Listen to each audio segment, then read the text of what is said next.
Today we're going to show you how to install coilovers on your Mark 7 generation or 2015 to 2021 Volkswagen Golf. We all know working on cars can be dangerous, so please read this disclosure and always follow proper safety procedures and consult a professional mechanic if you are uncertain about any aspect of the installation. Starting at the front, pop off your lug nuts and go ahead and remove the wheel. Remove the nut attaching the top of your sway bar end link and remove it from the strut.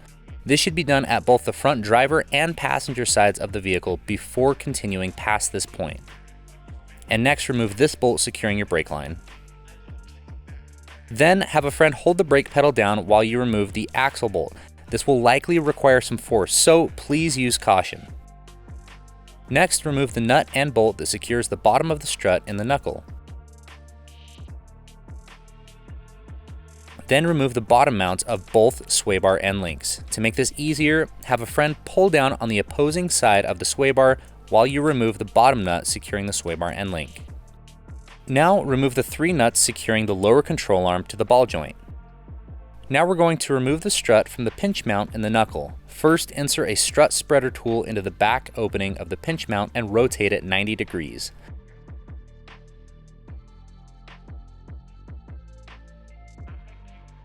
Then have a friend pull down on the lower control arm and remove the front portion of the axle from the knuckle. This should allow you to work the knuckle assembly low enough to remove the strut from the pinch mount. Then, moving to the top of the vehicle, go ahead and remove the weather trim along the top edge of the windshield cowl, and then these 2 body clips on either side of the vehicle. At this point, you should be able to lift the windshield cowl and get access to the 3 strut top mount bolts. Remove these while someone supports the strut assembly from underneath, then carefully remove it from the car. Using your old strut assembly as a rough reference point, you can set the height of your new Raceland coilovers as shown. Just make sure the bottom collar and 2 top collars are locked tight. Now go ahead and put the coilover in and push the studs up through the 3 upper strut mount holes in the chassis. We recommend getting a friend to help line up the studs and holes to get the nuts started. Now we can just work in reverse order and start putting everything back together. Replace the 2 body clips and weather stripping. Reinstall the front part of the axle into the splines of the hub. We found it helpful to partially thread the axle bolt to hold the axle in place while you work the coilover into the pinch mount. This can be difficult, so it also helps to have a floor jack to support the hub assembly underneath and to apply pressure to get the coilover seated all the way. Then go ahead and pass the bolt back through the pinch mount and thread the nut back on. You can now replace the 3 nuts securing the lower control arm to the ball joint, reattach the brake line bracket, and torque your axle bolt down to spec.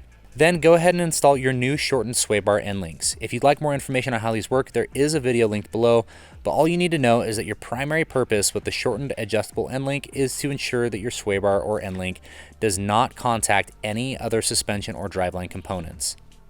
Finally, go ahead and replace the wheel, and let's move on to the rear.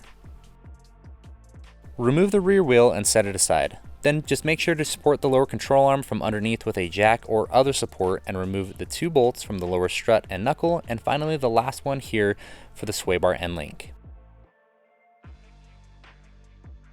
With these removed, you can safely lower the control arm with your jack and remove the spring. Then remove all fasteners holding the inner fender liner and remove it from the vehicle. Underneath, you'll find 2 bolts securing the top of the strut to the chassis. Remove these and you can go ahead and pull out the rear strut. We're going to be reusing the OEM top mounts and hardware, so go ahead and remove it from the old strut by taking off the dust cap, top nut, and then the piston rod dust cover. Then feed your new Raceland strut in and assemble everything in reverse order. Please remember, never use vice grips or any other tool to hold the piston rod when reinstalling the top mounts on your new Raceland struts. Doing so will void the lifetime warranty for improper installation. Then we can just work in reverse order again. Reinstall the strut and 2 top mount bolts, replace the inner fender liner, pull your lower control arm down and install the spring with the threaded mount oriented on top. Place the lower mount spacers on either side of the strut and hold in place as you jack your lower control arm back up and secure the 2 bolts to the lower strut and the knuckle. Then the 3rd bolt in the back securing your rear end links.